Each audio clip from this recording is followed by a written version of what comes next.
Hello दोस्तों, मेरा नाम है उज्जवल रवि और आप देख रहे हैं ज्ञान चूरन। भारत और रूस बहुत पुराने मित्र हैं। रूस भारत का साथ उस समय से दे रहा है जब दुनिया भारत के खिलाफ थी। जब अमेरिका पाकिस्तान का साथ दे रहा था तब रूस भारत का साथ दे रहा था। रूस भारत का सबसे बड़ा हथियारों का सप्लायर है और आज भारत रूस से सबसे ज्यादा कच्चा तेल खरीद रहा है। भारत और रूस ने मिलकर ब्रह्मोस जैसे सुपरसोनिक क्रूज मिसाइल बनाए हैं। तो वहीं भारत और रूस ने साल 2007 में 5वीं पीढ़ी के लड़ाकू विमान को विकसित करने के लिए हाथ मिलाया था और एक समझौते पे दस्तखत किए थे। उस समझौते के तहत यह परिकल्पना की गई थी कि भारतीय एरोस्पेस निर्माता हिंदुस्तान एरोनॉटिक्स लिमिटेड रूसी सुखोई डिजाइन ब्यूरो के साथ सहयोग करेगा और Su-57 स्टील्थ फाइटर जेट का एडवांस वेरिएंट विकसित करेगा। हालांकि यह परियोजना पिछले कुछ वर्षों में खटाई में पड़ गई, लेकिन अब यूरोपियन टाइम्स की रिपोर्ट में कहा गया है कि भारत Su-57 के अगले चरण में या तो शामिल हो सकता है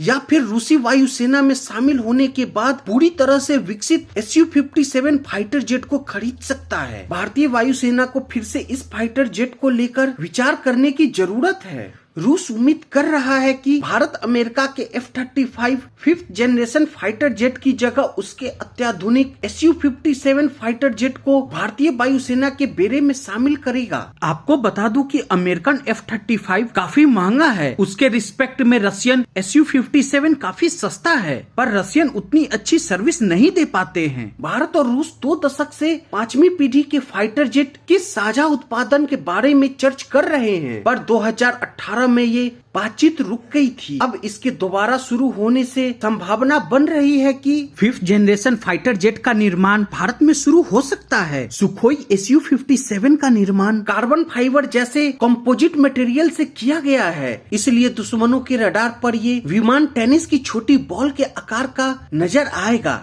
और इस खासियत को स्टील्थ टेक्निक कहा जाता है। इसकी वजह से कोई Su-57 को आसानी से निशाना नहीं बना पाएगा। Su-57 एक बार में 10 टन से ज्यादा वजन के हथियार ले जा सकता है। Su-57 66,000 फीट की ऊंचाई तक जा सकता है। मैक 2 यानी आवाज से दुगनी रफ्तार से उड़ान भर सकता है और 3,500 किलोमीटर तक बिना अतिरिक्त ईंधन के उड़ान भर सकता है। और आपको क्या लगता है, भारत को अभी 5th जनरेशन फाइटर जेट नहीं लेना चाहिए या भारत को अमेरिका से 5th जनरेशन फाइटर जेट लेना चाहिए या भारत को खुद अपना 5th जनरेशन फाइटर जेट बनाना चाहिए? मुझे कमेंट बॉक्स में बताइए। थैंक यू दोस्तों, please like share and subscribe.